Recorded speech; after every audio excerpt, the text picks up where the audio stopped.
Alright, last video of the year, even though we'll be back in a couple of days. We've been watching all the Lakers games, but I haven't made a video on all of them because getting into the season, don't want to do anything or react to anything particularly. So that's that. But saw the thumbnail, you would see it's for LeBron expanding his own record or breaking the record of the most games of 10 or more points. He's at 1,000 now.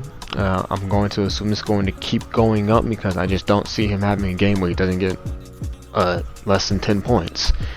And it just shows off his longevity and his greatness over a long period of time. And that's good, but that's not the main storyline of this game.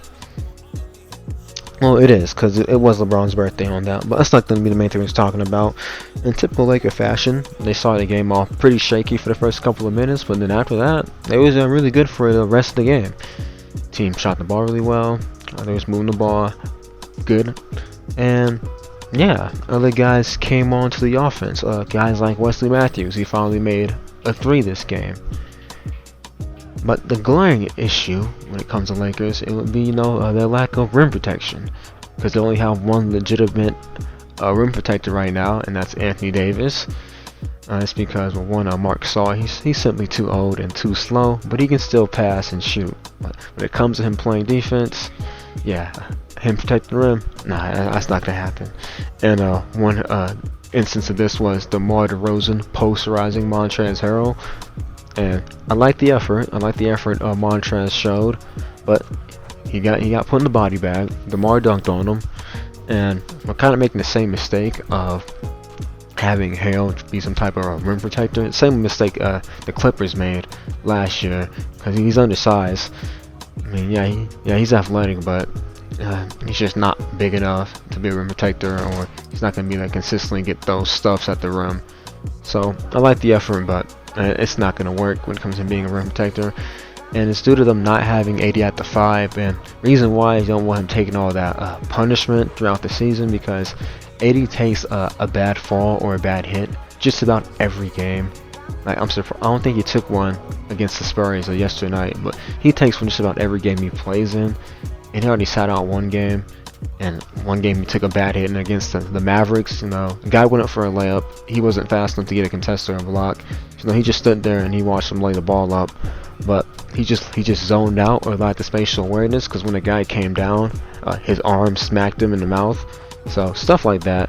When it comes to getting like poked in the eye or like bad fouls, shaky landings, it happens. So it happens to AD a lot, so that's probably why I don't want him playing the 5, because he's gonna be in there, with 7-footers. They got bigger bodies, longer appendages. He can be getting smacked around a bit more or getting hit. So yeah, they're not gonna have him at the 5 a lot when it comes to regular season. Maybe the closeout games, but yeah, I don't think that's why he's gonna be playing a lot the 5. It's just to preserve his body, because he does get hit a lot.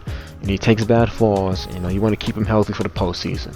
So can't get mad at him for that. But yeah, rim protection's a problem.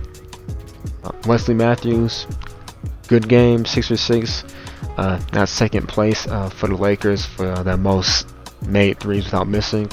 Kobe Bryant's in first with 7 for 7, and Matthews had 6 for 6.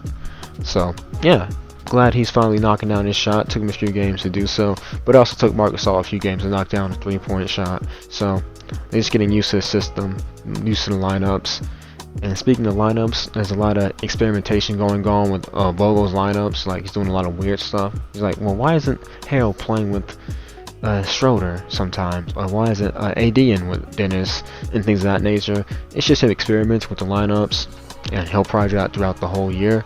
He did that a lot last year, even into the playoffs at points. So he's going to experiment with the lineups, see what they're going to do.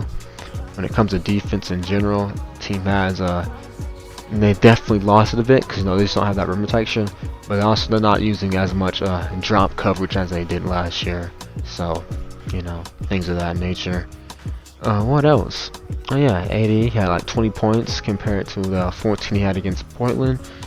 And while he took around the same amount of shots, he should be able to do a lot more. He was making more of those shots, and he didn't seem as passive as he did in the Portland game, So that's good. But sometimes they should just force him to the ball more. AD should be taking around what? He took like 15 shots, I think, in this game. No, it was 14.